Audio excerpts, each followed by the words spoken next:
This podcast is not sponsored or supported by any business or organization. The views reflected on these podcast episodes are my own. Be aware I am not a medical doctor, travel agent, or any other kind of expert. But I hope you still enjoy. Hey friends, welcome to the Gluten-Free Advocate, a Substack and podcast that helps me process my health journey and my determination to pretend that those health conditions don't exist at all. If you're looking for tips, tricks, and learnings for traveling the world with celiac disease and type 1.5 diabetes, you have come to the right place. Now, let's get started.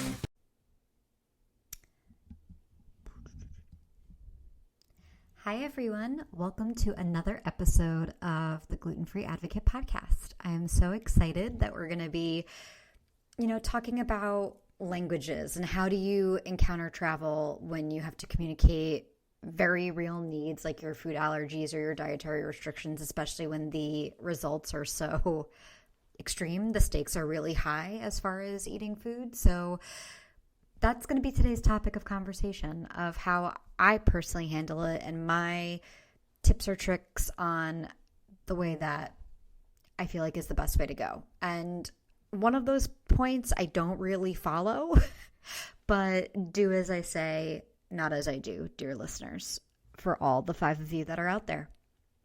But I have 2 stories to share first of how language has funny stories to me and only me of how I have dealt with languages. So I do what I can to learn. If I'm fortunate enough to know that I'm going to be spending a appropriate amount of time in a country, I always do what I can to learn the language, and we'll talk more about that later. But I took French in school from 8th grade until my freshman or maybe perhaps sophomore year of college. And like spring semester of freshman year, fall semester of sophomore year, and then that was it. And it was years before. And when I tried to spend some time in a French-speaking country such as France, there's more than just France that speaks French, so that wasn't ridiculous. But I really struggled when I had just taken French, and for years, and should have had the vocabulary right at my fingertips. But when my sister Morgan finally, I believe, was 16, 17, you should go check out our episode where we talk about our trip to Quebec, because there's a lot of funny stories and us laughing about our time there. But one of the things that really made us both laugh really hard was one of the reasons I took her to Quebec. She was also taking French in school, and we were trying to show our parents, see, we don't have to wait for Morgan to go to college. We can just go and travel together. But here's like a small itty bitty trip to Canada where we're just going to spend the weekend in Quebec. And I pitched it as like, this is super educational for her. So you can't say no. So my parents did not say no. It seemed like they were willing to let me take her wherever, that we didn't have to make these efforts. But this was a plan that Morgan and I had come up with to make this trip possible, to make bigger trips possible. So we went and did a little 3-day trip in Quebec, and we land, and I start chatting with the cab driver. And at this point, I had graduated from college. This trip was probably 2, maybe 3 years ago. It's probably about 3 years ago that we took this trip. So it had been quite a bit of time since I had heard anybody speak French, let alone taken a class. And we get in the cab, and I start I don't know what happened, but some French person came into my soul, and I just started speaking perfect French and to the cab driver, and we started up a whole conversation. And I look over and see Morgan look at me and look at the cab driver with a look of pure shock and confusion on her face, and like a cartoon, just looking back and forth between the two of us. And then I finally hit a wall of where I was like, okay, I don't know what you're talking to me about now, sir. And I don't know how to respond to you anymore. And this is all I've got. And he was surprised that I was not a native French speaker by how I was doing. And Morgan just starts, she has the best laugh in the world. And her cackle, she just was like, how are you doing this? And I was like, dude, I don't even know. But it really says something about your memory. And I do fairly well now because when I encounter people, I just have this confidence now. If I can speak French, I'm great at it. And it none of it has gone as well as it did in that one interaction. But now I have such confidence that I'm convinced I speak fluent French. So that's one example of where, you know what, maybe the education system here has done us well, has served me well, because I was able to converse quite well with a cab driver in Quebec. So thank you, sir, because I know you're listening to this. And my other instance where learning a language really came in handy was when I was living in Italy. I did my due diligence in trying to figure out at least how to say, hello, I'm gluten-free in Italian. And I managed to do that. And I had at this point been in Italy on and off on a consistent basis for 9 months. So I was getting pretty good at being in a restaurant and communicating my needs to a waiter or waitress, but only about what I needed. And my father joined me for my birthday. That was my last week in Italy. And we were out eating. And I, again, was communicating what I wanted to have quite well to the waiter or waitress at that point. And my father figured, oh, well, she's just fluent in Italian because she can say that she's gluten-free and she could say what water she wants. Therefore, she just knows all Italian. And so he would insist I order for him, and he would point to things for me to tell them, which he could have done on his own with the waiter or waitress. And I really disappointed him when I would not order an Italian for his order because I did not know. I would be like, and he wants, I would just say, io sono senza glutine, and I would say, I would like, and I don't remember how to say that anymore, guys, I'm so sorry. And I would say lasagna, senza glutine, per favore, acqua naturale, per favore, grazie. And I, again, not good Italian at all, but communicated what I needed to convey. And then I would go, and he would like spaghetti and meatballs, please. And that would, he would be very upset because he wanted the experience of me saying it in Italian. I was like, I don't know how to say he wants. I literally learned for what I needed and spoke very preschool level broken Italian to that waiter or waitress. But it's always nice when someone does not know how to speak a language and your preschool level of that language is mighty impressive to the folks around you. It feels like a superpower. So that brings me to my first point and my first tip on when you're traveling places and there's a language barrier. I feel like the one thing, my biggest complaint about being an American is that we do not put enough of an emphasis on learning other languages. There is an expectation that when we go elsewhere, I remember in one of my study abroad programs, there was a group of 16 of us Americans, and the boys in particular would refuse to say please and thank you in the language of the country that we were in. And that it takes so little to do that. And it was so upsetting that they wouldn't do that. So I always make an effort when I can. And when sometimes I don't get enough notice of that I'm going to a country that speaks a different language and it's a little bit difficult to do that. But I do what I can to at least learn please and thank you and to learn how to say I am gluten-free.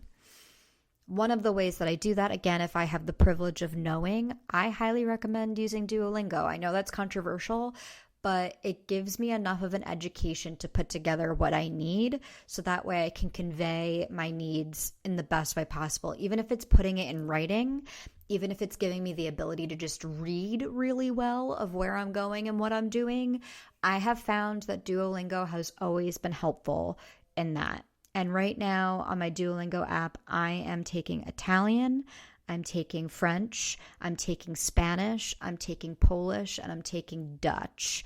All languages that for countries that I'm going to be traveling in over the summer because I want to be able to feel it a little bit. I'm not going to France, but there is a family that I know that will be on a Celiac cruise that speaks French. They're from Quebec and they speak primarily French, and I just want to brush up on my skills and practice as much as I can.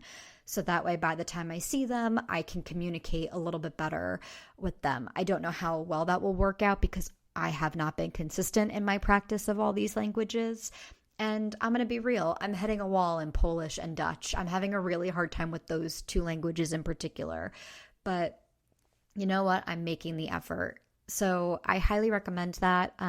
There's been certain countries where I've not had the privilege of having enough advance notice. And I've been very fortunate that English is such a common language. But again, the least you could do is learn please and thank you in the language of the country that you are in, and I recommend you learning I am gluten-free. An app that I have also found incredibly useful and has just gotten better and better over time is Google Translate. I love this tool because when I was visiting in Pietrelcina, which is in a little town of Italy, not a lot of people speak English there, but my relatives live there. That's where the part of Italy where I am from, in the region of Benevento. And I met up with a cousin of mine who does not speak any English, and I spoke, again, preschool level Italian. Like I could understand things that were being said around me, but I could not in turn convey and respond back as well as I would like. So we used Google Translate a lot where we would speak to one another and do our best in communicating that way. And it actually did work out really, really well. Another thing I love about Google Translate, especially as someone with celiac, if they didn't have an English version of their menu, wherever I would go, I would take the photo option, the camera icon, and you hover over the menu, and it translates everything for you in real time. And it's pretty accurate and good. So I recommend so that's tip 2. Download Google Translate and use that. Has been the best language translation app out of the several that I've tried. That has been the best. And again, gave you an example of where it worked in real time.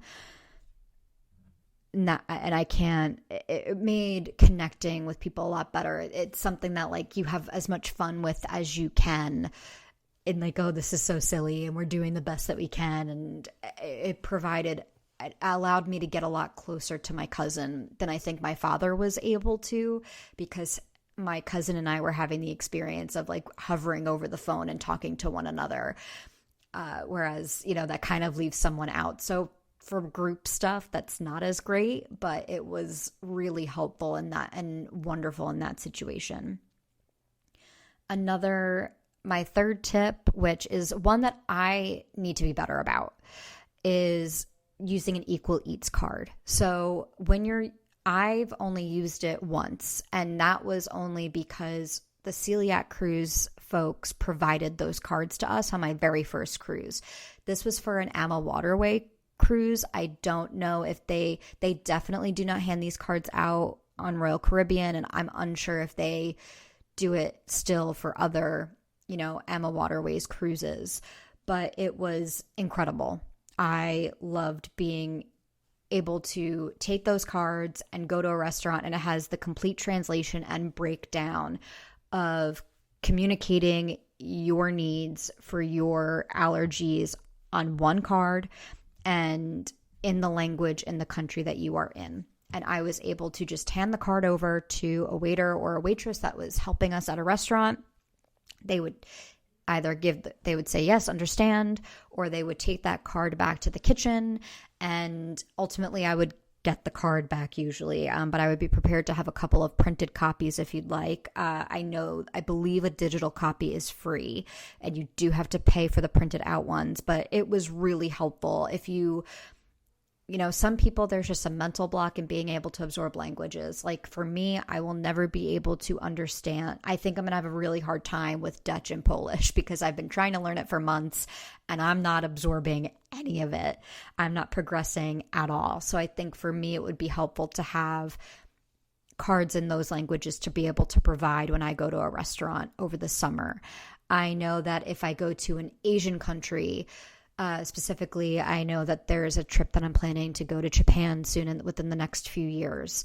I'm going to have to buy an Equal Eats card. So I have found it helpful in the experience where I've had it, and I highly recommend other people use it. And in fact, I need to be better about using it because it takes away so much of the burden and the stress, because it leaves no room for a misunderstanding or miscommunication in how detailed but precise. Like, it's not like they go on forever. It's a very small card. It can easily fit in your wallet, and it gives everybody everything that they need to know in a very concise but detailed manner. And my fourth, I'm going to shout out my friend Sarah over at Celiac. Sarah Explores. I'm going to put her username in the description of this podcast episode. She shows real life examples of her using Equal Eats cards and how that's been helpful. She just had a trip to Japan that she's showing off, and I'm so jealous. I wish I was there with her. And she has a code that you can use to get a little bit, some money off. I think it's like 10% off. So make sure you go and follow her. And she, again, shows a bunch of real life situations where she's been able to utilize her Equal Eats card. So those are my 4 tips, and I'm hoping to have Sarah on the podcast soon where we can talk a little bit more about that.